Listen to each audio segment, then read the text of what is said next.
হামলা করে একজনকে শহীদ এবং হাজার হাজার ছাত্র আলম মুসলিমকে আহত করেছে এবং তাদের কার্যক্রমে তারা কেমন হয়েছে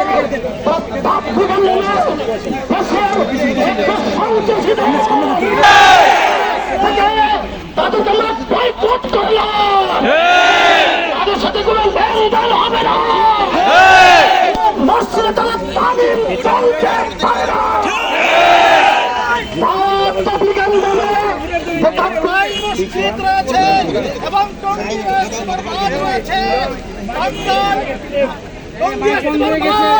এবং কাকরাইল মসজিদকে প্রহারের কোন সুযোগ পাওয়া হবে না। হবে তত্ত্বাবধানে সাত মসজিদের গুলো বাংলার জমিনে আর হবে না। শহীদ করার অপরাধে তাদেরকে অনতি বিলম্বে আগামী 48 ঘন্টার ভিতরে তাদেরকে অবশ্যই গ্রেফতার করতে হবে।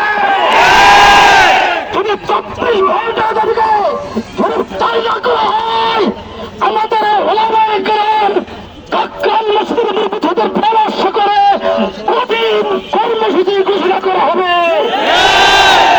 আমরা দেখতে পাচ্ছি দিল্লিপন্থী দিল্লির এজেন্ডা বাস্তবায়ন করার জন্য প্রতিত সরকারের দূষণ হয়ে তারাই মাঠে নেমেছে এবং দেশটাকে অস্থিতিশীল করার জন্য তারা গভীরভাবে বেশি বিদেশি চক্রান্ত বাস্তবায়নের স্বতন্ত্র নেতা উঠেছে। আজ ছাত্র জনতা বর্তমান সরকারের প্রশাসন সহ তাদের কোন ষড়যন্ত্রকে বাস্তবায়ন করতে দেবে না। তাই আজকে আমরা অঙ্গিমুখী ওয়ার্ডমার্চকে আমরা প্রত্যাহার করেছি দেশের শান্তি শৃঙ্খলা বজায় রাখার জন্য। কিন্তু যদি খুনিকে গ্রেপ্তার করে না হয়, আমাদের লাল মার্চ আগামীকাল একটি কঠিন কর্মসূচি ঘোষণা করা হবে। পরিশেষে আমি বলতে চাই, আমাদের সোনারপা মাদননগর, বিশেষ করে মাদন হসপিটাল এলাকা, নিমা কাছারি, সোনারপা, রসুলবাগ সহ খিদানুর এই এলাকার ভিতরে কোন সাত পদ্ধতিকে তালিম করতে দেওয়া হবে না। তালিম করতে বসলে তাদেরকে মসজিদ থেকে বের করে দেওয়া হবে। তাদের সহজ করবে, তারা দিল্লির দূষণ বলে আমরা ধরে দিব, তাদের ভিতরে অ্যাকশন গ্রহণ করবো। সবাইকে শান্ত থাকার আহ্বান জানিয়ে আমার বক্তব্য শেষ করে এখন বক্তব্য হবে আপনাদের সামনে আমাদের হযরত মাওলানা মুহিউদ্দিন সাহেব হালি হুজুর দোয়া করবেন, বক্তব্য দেবেন, দোয়া করবেন। উন্নতির চিন্তে তিনি এখন বক্তব্য দেবেন মাওলানা মুহিউদ্দিন সাহেব হালি হুজুর। করা, দাঙ্গা হাঙ্গামা করা, সন্ত্রাসী করা, হত্যার চেয়েও মারাত্মক কঠিন কোরআনের ভাষা আল্লাহ পাক বলতেছেন।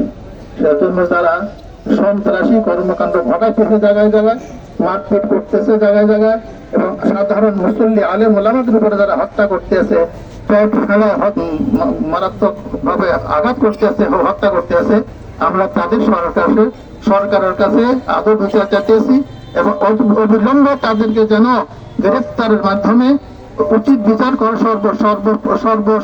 সর্বোপরি শাস্তি প্রদান করা হয়, সে আহ্বান জানাচ্ছি সরকারের নিকটে। আল্লাহ পাকের কাছে আমরা দোয়া করব, আল্লাহ পাক যেন আমাদের সমস্ত সাধারণ মুসলমানদেরকে এই সমস্ত ফিতনা ফাসাদের থেকে ঈমান বিধ্বংসী এবং পাশ্চাত্যের যে সমস্ত এজেন্ডা বাস্তবায়নকারীদের হাতের থেকে রক্ষা করে, সেজন্য এই মুহূর্তে আমরা দোয়া করবো। اللهم صل على سيدنا محمد وعلى اله وصحبه وبارك وسلم. الحمد لله رب العالمين عدد خلقه ورضا نفسه وزن عرشه ومدد كلماته. اللهم لا احصي ثناء عليك انت كما اثنيت على نفسك. اللهم الف بين قلوبنا واصلح ذات بيننا وجنبنا الفواحش ما ظهر منها وما بطن. اللهم انا نجعلك في نحورهم ونعوذ بك من شرورهم. اللهم انا نجعلك في نحورهم ونعوذ بك من شرورهم. اي رب العالمين আমরা দুর্বল, অসহায়, সাধারণ মুসলিম সাধারণ মানুষ, আমাদের ইমানও দুর্বল, ইমানের দুর্বল দূর করে আমাদের সঠিক ইমানি বলে বলিয়ে নেওয়ার তৌফিক দান করো, ফিতনা ফাসাদ মোকাবেলা করার তৌফিক দান করো। আল্লাহ তোমার উপর জিহাদ করার তৌফিক দান করো, তোমার বাতিল ফিতনা থেকে সব মুসলমানদেরকে হেফাজত করো, আল্লাহ তারা ফিতনা যদি পড়ে তাদের তুমি হেফাজত করো, এই সময় সহিবুল দান করো, হেদায়েত দান করো, আল্লাহ তোমার ফাসলাদের সিদ্ধান্ত বাস্তবায়ন করো, আল্লাহ আমার দোয়া কবুল করে নাও, সকল শান্তি শৃঙ্খলা বজায় রাখার তৌফিক দান করো, আলমকে পিনানের জিন্দগি তৌফিক দান করো, আল্লাহ তাবলীগ জামাত খালিদ জামাত দীনে দাওয়াতি জামাত কাফেলা এই কাফেলাকে তুমি আল্লাহ সার্বিক রহমত দ্বারা হেফাজত করো, আল্লাহ তাআলা অসুস্থ সুস্থ করিয়া দাও, যারা শহীদ হয়ে গেছে তাদের নফরত করিয়া দাও, আল্লাহ হালায়াতে সাবরে জামিল দান করো, আমাদেরকে এই দ্বীনের উৎসর্গ হওয়ার তৌফিক দান করো। ربنا تقبل منا انك انت السميع العليم وتب علينا انك انت التواب الرحيم وصلى الله تعالى على خير خلق محمد وعلى اله واصحابه اجمعين برحمتك يا ارحم الراحمين.